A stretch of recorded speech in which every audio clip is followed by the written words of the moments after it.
Hey guys, so it is the next day. I don't know if you guys have ever heard of like the spoon theory, but it's where like you wake up every day with a certain amount of spoons and it kind of reflects like your energy and how much you can give of yourself.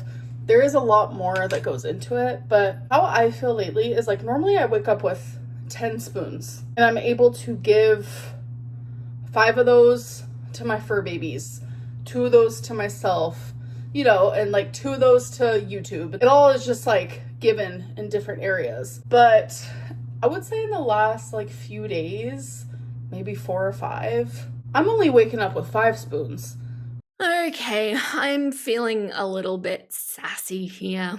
So, for those of you who aren't familiar with the spoon theory, it was actually coined in a paper by somebody who was using it as a metaphor to describe living with chronic illness to people who don't. So, it was just basically saying using spoons as a unit of energy, where a person with a chronic condition will start their day with a finite number, and then different activities cost different numbers of spoons, which is kind of what she's describing there in a way. But then once you're out of spoons, you're out of energy until you can rest and recover.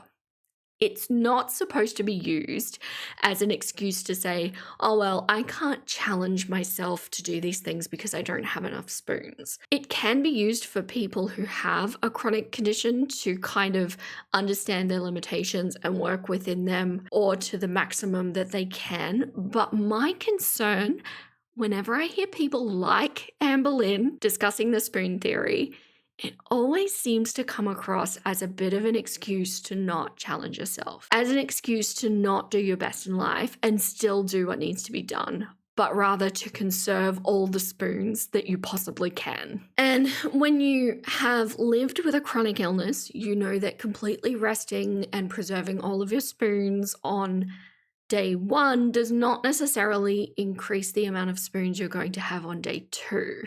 So it kind of gets to the point where, well, I'm going to be tired all the time anyway, so I may as well be productive and get the things done that I need to do. I just need to be mindful not to overextend myself or overcommit myself. I don't know. Look, it's a fine line. Is there anybody out there using the spoon theory, and how does that